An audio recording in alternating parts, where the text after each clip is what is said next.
Bienvenue, mes petites choux-fleurs, à notre petite cimetière au milieu du village. Et le 31 épisode du Gary's Graveyard Gremlins. Bon. Bonjour. Hey, no, I'm going to speak in English from now onwards. Well, you know, English for the English, who invented, you might not know this actually, but in this episode 31 bis, 31A, because of the number of takes, I didn't do any actually, I just did it off the top of my head. I suddenly thought, F it, I'm going to do one this morning because it's Monday morning and it's approaching, as I look at my watch here, it's approaching 9:10 in the morning. And normally, of course, at this time of the morning, I would be en train going up to Londres to my day job. But on Friday last week, something epic happened to Grant Fottock. Me and the entire Peasmoldia universe was shaken to its very core. By the way, I didn't say hello, which I normally do, of course. And I haven't even said hello to John Gilbert and the owl, Mr. and Mrs. Owl, and I'm going to show you actually a bit later on. Just remind me, pelt me on the shoulder and remind me to take you over to the concrete bunker of the upper classes in their patch over there, because they've got a little surprise for you. So something momentous happened. On Friday, I retired. Because Thursday last week was my 66th birthday, which is 66 pour les Français. And do you know why I'm talking in French this morning? It's because my friend Nadine, love her heart, she is French, and she was on the text to me this morning, and she was said to me, it's at time, we went out for a joint birthday pizza.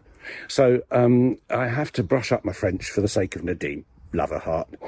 How the hell did I get onto that? Yes, so I retired on Friday from the day job. Now, the day job I have alluded to, those of you that have read my autobiography will know that I did let it slip very early on how I managed to make my money, because actors, you know, we are on our beam ends usually.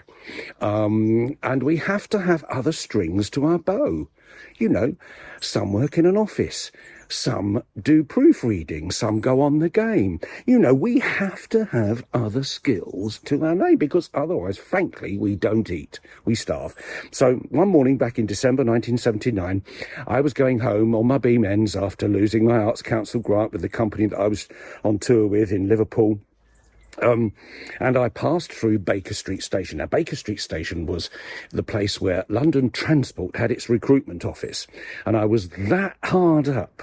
You know, I was getting fed up with eating floor tiles for dinner. And I thought, I'm going to have to do something. So I joined the Underground as a guard, if you please, on the Metropolitan line of the London Underground, and as a temporary job, because I thought, well, shift work, you see, gives me time to go to auditions, gives me time to do the stuff that I want to do and get paid.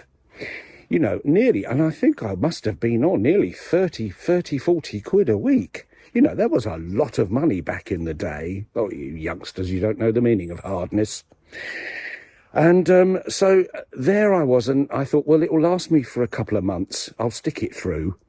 And there's a fly on my finger. Afterwards, I'll go back to my first love, of course, and when the big job comes up, when the West End stage beckons, I'll tell London Transport to F off. And 45 years later, I finally got shot of it last Friday, and I'll come back to that in a second. In the intervening years, God, I'm going to show you a little montage of photographs now, which go to show what that couple of months actually turned out to be. So we started off as a guard, or I started off as a guard. I'm not a royal not yet. And started off as a guard on the Metropolitan Line, then a driver, a train tube driver on the Central Line at White City, and then an instructor for train drivers and signallers and inspectors on the London Underground. And then I left, went into safety management training at 55 Broadway in the old MI5 building. And that was a very secretive thing. We used to go exploring in that building and I never found anything, though. And then I left there, joined Eurotunnel right at the very beginning, and as a technical crew leader, and trained the very first drivers. We commissioned all the rolling stock for the Channel Tunnel, trained the first drivers through, and I stayed there until I went through the tunnel on May the 4th, 1994, I think it was, or May the 6th, I can't remember the date now. Read the book that's coming up to find out. I brought the Queen, President Mitterrand, John Major, they were all there. And brought them through the Channel Tunnel on the inauguration day. And I'm very proud of that. And of course, I was introduced officially to Queen Brenda II in a lineup. And you're probably looking at a photograph of it almost immediately, practically now.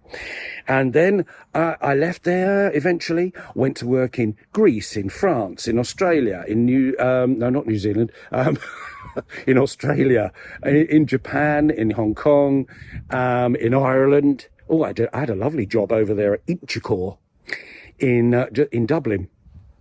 That was fun. Oh, how we drank.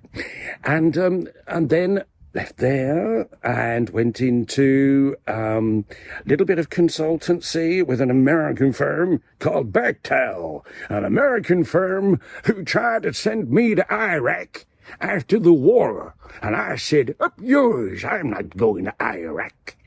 And so I left then and I came back to my alma mater as head of operation. Oh, no, what am I talking about? I went to RSSB first, the Rail Safety and Standards Board, the most luxurious and fabulous intellectual heart of the rail industry in Great Britain, if not the world. And I was responsible with my beautiful team of people there for the National Railway Rulebook and all the operational railway group standards for the GB Mainline Railway. What fun we had. And I did that for, God alive, how many years did I do that for? About 12 years, something like that. And then I left there after being intellectualized out and went to come back to my alma mater at Transport for London as head of operations for London Overground.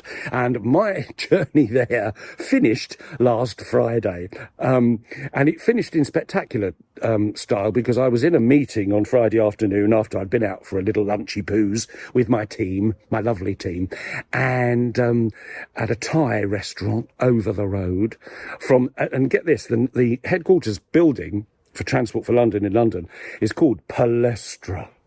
Palestra. It sounds like a play by Shakespeare, doesn't it?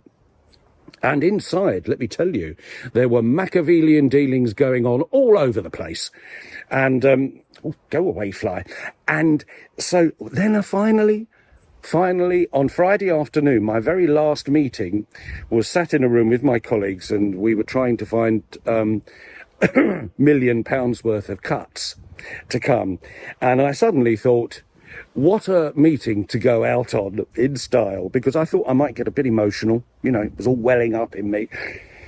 And no, not a sausage. And I got up at 3 o'clock and buggered off to the station and came home, and I am this morning waking up a free man. There you go, a potted history of all that's gone before. Of course, during all that time, I was still acting. I had a TV series that lasted for 2.5 years. I've done stage, theatre, television, books, radio, and the lot, all through that, and nobody at Transport for London knew anything about it. Actually, that's not strictly speaking true, but you'll have to read the book, What I've Writ, edited by the fabulous Greg Morse, who's a proper railway writer, and he actually has railway books published, because railway people are a bit, and they're a bit strange, which is probably why I ended up lasting there as long as I did. But I bet when they read it, they won't be able to resist getting their hands on the data and the detail and ripping it to shreds. But you know what? After 45 years, I reckon I've earned the right to say what I feel about things, and up yours to the rest of them. Whether any publisher will ever publish it is beside the point.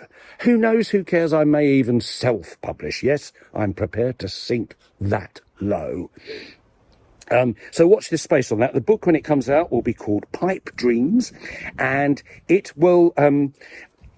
It will tell the story of the railways from my perspective, using my experiences.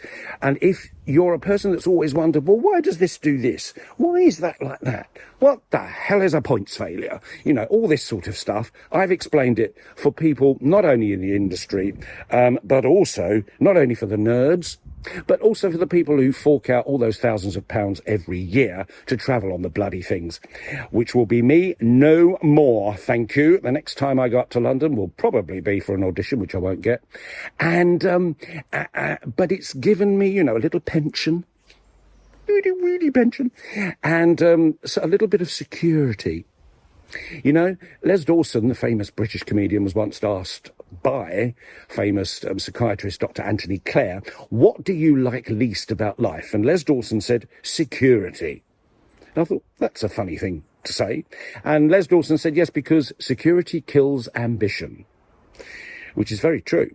And it's why a lot of actors frown upon people like myself who do day jobs, who do things to actually keep ourselves above water. And they don't consider us to be pucker in the business. Well, all I can say to that is balls. I'm still in the business. Not on the game, but I am still, well, not yet anyway, I am still in the business and here to carry on the fine tradition of the theatre whensoever I can. Watch out for the book called Pipe Dreams. Probably be out later in the year because I'm having to edit it again as a result of Rishi Sunak calling a general election, which kind of changes things a wee bit. And so I'm going to have to tweak it. I'll keep you posted. Because, you know, I've got to, if I don't advertise it, who else will? And on that cheery note, I'm going to end this Ursart little ramblet. I felt I had to get it off my chest, off my breast. Do you know what I mean? And I want to show you, as promised, first of all, look, here's John Gilbert, just to prove that he's still there. And there's Mr. and Mrs. Owl, look over there. But look at what's happened in the concretey bunker area of the exclusives over here. Now, this normally looks really depressing and awful, but isn't this beautiful? Look, nature has taken over. Absolutely beautiful. So there you go. You've got a close-up look at the concrete bunker. As it's bright sunshine in the morning, I don't even have to worry about Count Dracula and the brides over there under the trees. As I finish this slightly bizarre and unexpected rambling with my usual salutation. Salute! And see you next time with a star guest on The Rambling. Stay tuned.